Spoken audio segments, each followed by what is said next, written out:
வணக்கம். செல்வகுமாரின் நீண்டகால வானிலை ஆய்வறிக்கை 2024 டிசம்பர் 17 செவ்வாய்க்கிழமை அதிகாலை நிலவர ஆய்வறிக்கை.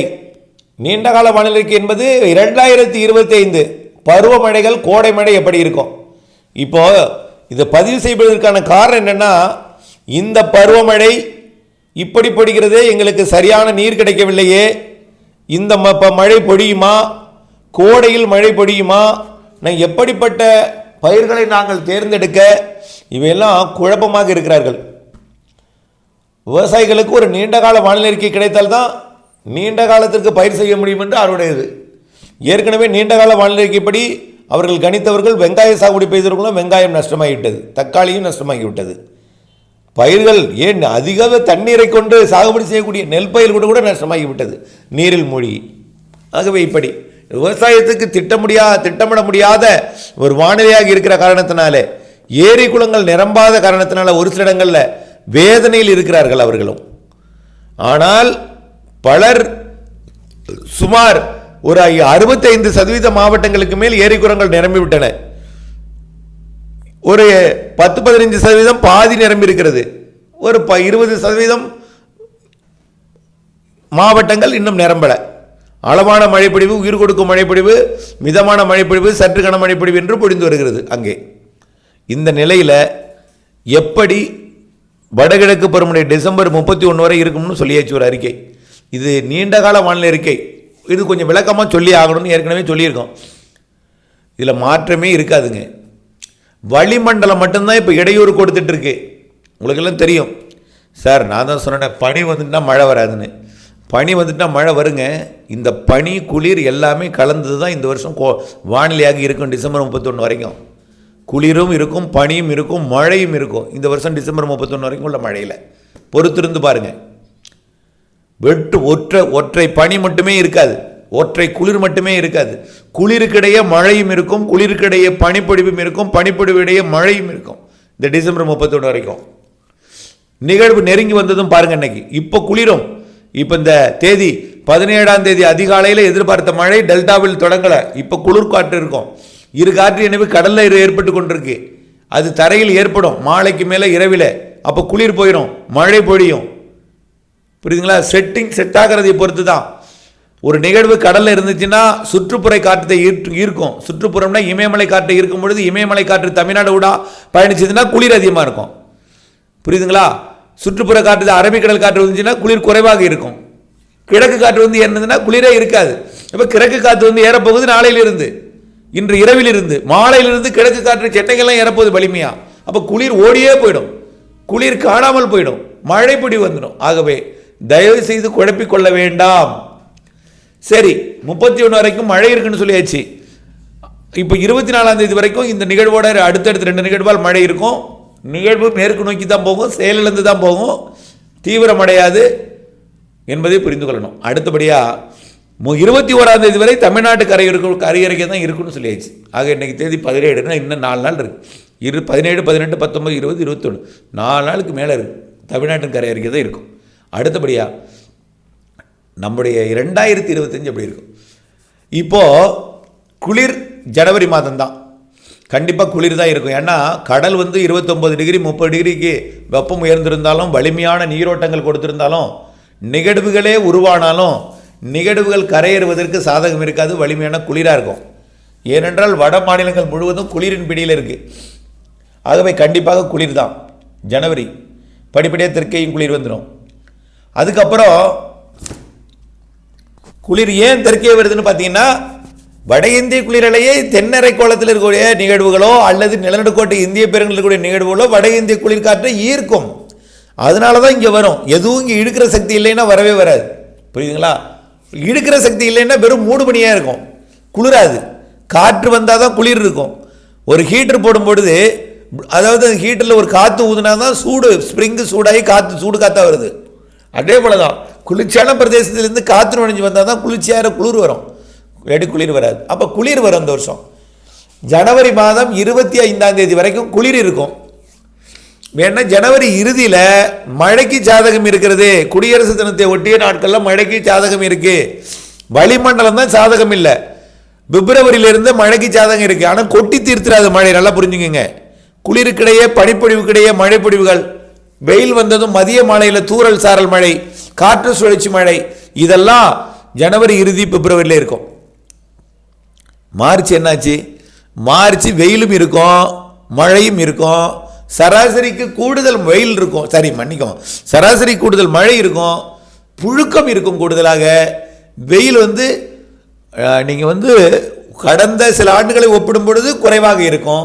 ஒட்டுமொத்த 10 ஆண்டு சராசரியை பார்க்கும் பொழுது சராசரியாக இருக்கும், அல்லது சராசரி குறைவாக இருக்கும் வெயில். இந்த ஆண்டு கோடையில் மார்ச் ஏப்ரல் மே கோடை மழை இருக்கு. ஏப்ரல் மார்ச்சை விட ஏப்ரல் மே கோடை மழை கனமழையே இருக்கு. எப்பொழுதும் வழக்கமாக கோடையில் நிகழ்வு வடக்கு நோக்கி போகும், ஒடிசா ஆந்திர பிரதேசம் என்று போகும், மேற்கு வங்கம்லாம் போகும், வங்கதேசம் போகும். இந்த ஆண்டு நிகழ்வு ஒரு சாதாரண ஒரு காற்றழுத்த தாழ்வு பகுதியாக அல்லது மண்டலமாக தமிழ்நாடு வருவதற்கு வாய்ப்பு இருக்கு ஏப்ரல் மேல. ஏன் அது சொல்றேன்னா, வளிமண்டலம் சாதகமாக இருக்கிற அதே வேளையில் கடல் நீரோட்டம் தமிழ்நாட்டை ஒட்டி சாதகமாக இருக்க போது, கடல் வெப்பம் தமிழ்நாட்டை ஒட்டி சாதகமாக இருக்கும், அரபிக்கடலையும் வெப்பம் சாதகமாக இருக்கும், குமரி கடல், இலங்கை சுற்றுவட்டார கடல், இதெல்லாமே சாதகமாக இருக்கிற காரணத்தினால தொடக்க இந்த கோடை மழை தமிழ்நாட்டிற்கு கொஞ்சம் சாதகமாக இருக்குது. கடல் நீரோட்டம் தான் இதில் பெருசாக நம்ம பார்க்க வேண்டிய ஒன்று. பசிபிக் பெருங்கடலில் இருக்க வேண்டிய நீரோட்டம்லாம் வங்கக்கடலில், அதுவும் குறிப்பாக இலங்கை மற்றும் தமிழ்நாட்டை ஒட்டி நீடிக்குது. இப்போ கடல் நல்ல ஃபுல் சப்போர்ட்டு, நிகழ்வு உருவாவதற்கு சாதகம். ஆழ பதிஞ்சிட்டுனா பிக்கப் ஆகிடும். ஆழ பதியறதுக்கு காற்று கிடைத்தாலும் மண்டையை அழுத்துது. பம்பரம் சுற்றப்படாமல் தலையை தட்டி கொண்டே இருக்கக்கூடிய எதிர் நிகழ்வுகள் இருக்கு. பம்பரம் சுற்றுவதற்கு காற்று இருக்கு, காற்று இருந்தாலும் சுற்றினாலும் எதிர் நிகழ்வுகள் அது செண்டை பிடிச்சி அமுக்குது, தலையை தட்டிகிட்டே இருக்கு. அப்போ என்ன ஆகும்? சுற்றுவதற்கு போதுமான, அதனால சப்பையாக விடுது நிகழ்வு. பரந்த வடிவிலே ஒரு விரிவான பரந்த வடிவில் இருக்குது நிகழ்வு. ஒட்டுமொத்த வங்கக்கடலை அடைத்து கொண்டு மழை பெய்துட்டு இருக்கு. இரு காற்று இணைவு வங்கக்கடல் முழுவதுமே நடைபெற்று கொண்டிருக்கு. வங்கக்கடல் முழுவதுமே இங்கே மழை பெஞ்சிட்டு இருக்கு. ரேடாரில் காட்டாது, ஆனால் இன்னும் சில மணி நேரங்களிலே வடகடலோர மாவட்டங்களில் மழை பிடிப்பு தொடங்கும். இதே போல தான் வளிமண்டலம் தான் சாதகம் இல்லை. வளிமண்டலம் சாதகமாக சூரியனின் குத்துக்கதிர் மார்ச் 21ஆம் தேதி வந்ததும் சாதகம் முழு சப்போர்ட் கிடைச்சிடும். கடல் ஏற்கனவே ஃபுல் சப்போர்ட்டில் இருக்கு. அதனால கோடை மழை சிறப்பாக இருக்க போகிறது. பொறுத்திருந்து பாருங்கள். என்ன சார் கோடையில்? சார் கோடையில் ஒரு சில ஆண்டுகளுக்கு முன்பு எனக்கு தெரியும், ஒரு ஆண்டு மே மாதத்தில் குறுவை சாகுபடி போல நடவு பணி செய்திருந்தார்கள். கத்தை கட்டியிருந்தது பயிர், நன்றாக கத்தை கட்டியிருந்தது. கோடை மே மாதத்தில் தவளை கத்தியது. அதை நான் சொல்கிறேன் ஆச்சரியத்துடன். அந்த ஆண்டு முழுவதுமே மே மாதம் வயலை போய் ரசித்து கொண்டிருந்தேன். அந்த ஆண்டர் என்ன எப்படி சொல்கிறேன், பத்தை கட்டியிருந்தது பயிர். சாதாரண தென்மேற்கு பருவமழை வடகிழக்கு பருவமழை காலத்தில் குறுவை சம்பா தாளடி பயிர் காலத்தில் இருந்த பயிரை காட்டிலும் செழித்து வளர்ந்திருந்தது அந்த மே மாத பயிர். ஒற்றை மழையின் காரணமாக ஆற்றிலே ஃபுல்லாக தண்ணி. இந்த ஆண்டு மேயில் மழை இருக்கு, அதே நேரத்தில் வெயிலும் இருக்கும். நிகழ்வு வரும்பொழுது வெயில் மழை இருக்கும், நிகழ்வு விலகி போடனே வெயில் இருக்கும். பெரும்பாலும் வெயிலை விட புழுக்கம் அதிகமாக இருக்கும். இந்த ஆண்டு கோடையில் வெயில் இருந்தாலும் சில நாட்கள் மட்டுமே அனல் காற்று இருக்கும். என் ஆண்டு முழுவதும் போன வருஷம் 3 மாதமாக வெயில் தான், பெருசாக மழை இல்லை. ஆனால் இந்த ஆண்டு வெயிலும் இருக்கும் மழையும் இருக்கும். சில நாள் அனல் இருந்தாலும் ஒட்டுமொத்த நாட்கள் அனலும் வெயில் நாட்களை பார்க்கும் பொழுது குறைவாக இருக்கும். சராசரியை பார்க்கும் பொழுது சராசரிக்கு குறைவாக இருக்கும் வெயில். மழை கூடுதலாக இருக்கும், சராசரிக்கு கூடுதல் கோடை. ஏப்ரல் மே எல்லா நாளும் கொட்டிடாது, அது மேலே புரிஞ்சுக்கிங்க. வெயில் காலம் நிகழ்வு நெருங்கி வர்ற அன்னைக்கு தான், கடந்த அன்னைக்கு தான் மழை பொழிவை கொடுக்கும், பிற நாள்லாம் வெயிலாக இருக்கும். ஆனால் நிகழ்வு 2 இருக்கு வாய்ப்பு இருக்குது. கோடையிலேயே வலுவாகவே ஒன்று இருக்குது, அது மழை பொழிவு இருக்குது, நிறைய இருக்குது. சரி சார், அப்போ கோடையில் மழை பெஞ்சா தென்மேற்கு பருவமழை சரியாக பெய்யாது, அப்படி கிடையாது. இப்போ பாருங்கள், நம்ம வங்கக்கடலில் இருந்த வலுவான வெப்ப நீரோட்டம் மன்னார் வளைகுடாவுக்கு வந்துச்சு, மிக வேகமாக குமரிக்கடலுக்கு வந்துச்சு. இப்போ மிக வேகமாக அரபிக்கடலில் முன்னேறிட்டு இருக்கு அந்த நீரோட்டம். அரபிக்கடல் வெப்பத்தையும் உயர்த்துது. இது குளிர்காலத்திலேயே அரபிக்கடல் வெப்பத்தை உயர்த்துதுன்னா சூரியன் குத்துக்கதிர் வந்ததும் இன்னும் வெப்பத்தை உயர்த்தும். ஏற்கனவே சொல்லியாச்சு, சோமாலி வெப்பம் சுமத்ராவுக்கு கடத்துது, சுமத்ரா வெப்பம் வங்கக்கடல் கடத்துது, வங்கக்கடல் மட்டுமில்லாமல் மன்னார் வளைகுடா குமரிக்கடல் மற்றும் அரபிக்கடல் வரை கடத்துது. இது நெகட்டிவ் வைவோடி.